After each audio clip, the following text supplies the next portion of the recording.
స్వచ్ఛతపై ప్రభుత్వాలు విస్తృత ప్రచారం చేస్తున్నా కొన్ని ప్రాంతాల్లో మురికి వదలట్లేదు. హైదరాబాద్లో రోజూ పోగయ్యే చెత్తను నిర్దిష్ట ప్రాంతాలకు తరలించాలనే నిబంధనను కొందరు తుంగలో తొక్కుతున్నారు. దూరం పేరిట జనావాసాల మధ్యే వదిలేస్తుండటంతో అనారోగ్య సమస్యలు తప్పడం లేదు.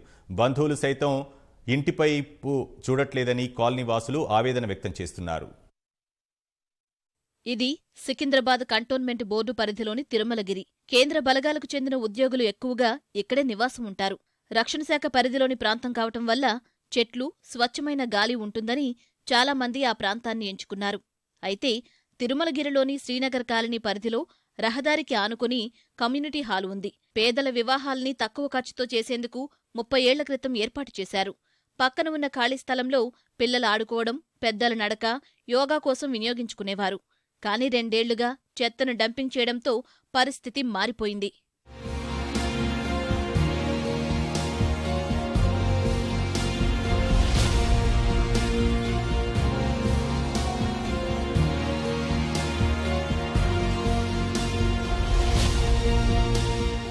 భారీగా చెత్త వేస్తుండటంతో డంపింగ్ యార్డ్నకు సమీపంలోని శ్రీనగర్ కాలనీ, శాస్త్రీనగర్, లాల్ కాలనీల ప్రజలు తీవ్ర ఇబ్బంది పడుతున్నారు. నివాసాల మధ్య చెత్త కుప్ప ఏర్పాటు చేయడంపై ఆగ్రహం వ్యక్తం చేస్తున్నారు. దుర్గంధంతో పాటు దోమలు వ్యాప్తి చెందుతున్నాయని స్థానికులు ఆందోళన చెందుతున్నారు. దీనివల్ల మనుషులు చనిపోయారన్న చాలా మంది. ఈ వాసనకైతే మా ఇంటి దగ్గర భరించలేని వాసన. చుట్టాలన్నా పిలిస్తే వాళ్ళు రారన్న. ఈ వాసన ఇక్కడ నువ్వులు రానే రారు. ఈ కమిటీల్లో ఎన్నో పెళ్లిలేనా, గరీబుల పెళ్లిళ్ళు 1000 రూపాయలకు పెళ్లి అయిపోతుండే. ఇప్పుడు ఏడానా దీని దగ్గర అస్సలు ఒక పెళ్లి లేదు, ఏం లేదు. చుట్టుపక్కల స్కూల్స్ కూడా ఉన్నాయని చాలా. ఎంబీఆర్ స్కూల్, ఓలీ ఫ్యామిలీ స్కూల్, అక్కడ చిన్న పిల్లలు వచ్చి చదువుతారు. వాళ్ళకు కూడా దీనివల్ల మస్కిటోస్ వస్తాయి అండ్ ఇంకా డిజీజెస్ కూడా వచ్చే ఛాన్సెస్ ఉన్నాయండి. మహాత్మా గాంధీ అని కమిటీల్ని ఒక మహాత్ముని పేరు పెట్టి ఈ రోజు దాన్ని డంపింగ్ యార్డ్ తయారు చేసిందంటే అది ఎంతో ఘోరమైన విషయం. మీరు అది అందరికీ తెలిసిన విషయం ఇది. ఇప్పుడు గరీబులు పెళ్లి చేసుకోవాలంటే చాలా ఇబ్బందికరమైన పరిస్థితి. ఇప్పుడు ఇక్కడ మేము పెళ్లి చేసుకోవాలంటే 50,000 1,00,000 రూపాయలు పెట్టి పెళ్లి చేయాలి.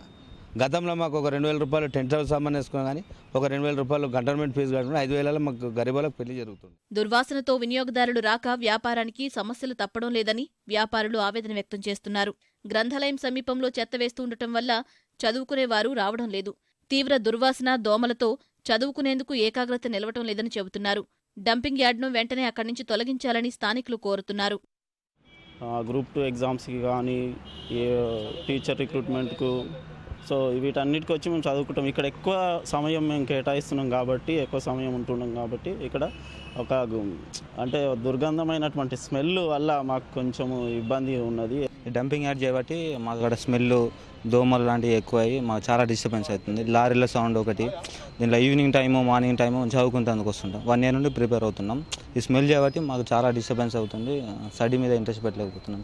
ఒక ర్యాంకో కంపెనీతోని ఒక రీసైక్లింగ్ యూనిట్ పెట్టడానికి ఒక 50 కోట్ల యూనిట్, అది కమిషన్కు కకృత్తిపడి ఒక 50 లక్షల గురించి కకృత్తిపడి ఈ బోర్డు మీటింగ్లో రిజల్యూషన్లో సంతకం కూడా పెట్టడం జరిగింది. ఆ సంతకాలు పెట్టినందువలననే ఈ కమ్యూనిటీ హాల్ని ఇక్కడ డంపింగ్ యార్డ్గా మార్చడం జరిగింది. శారీరక ఆరోగ్యానికి, మానసిక ఉల్లాసానికి మైదానాలు ఎంతగానో దోహదపడతాయి. అటువంటిది సికింద్రాబాద్ కంటోన్మెంట్ పరిధిలో ఆటలాడుకునే స్థలంలో నిరంతరం చెత్తను వేయడంతో స్థానికులు తీవ్రంగా ఇబ్బందులు పడుతున్నారు. రోజుగా చేరే చెత్తతో తాము అనేక ఇబ్బందులు ఎదుర్కొంటున్నామని స్థానికులు వాపోతున్నారు. కెమెరామెన్ రాజు యాదవ్తో ప్రవీణ్ కుమార్, ఈటీవీ న్యూస్, హైదరాబాద్.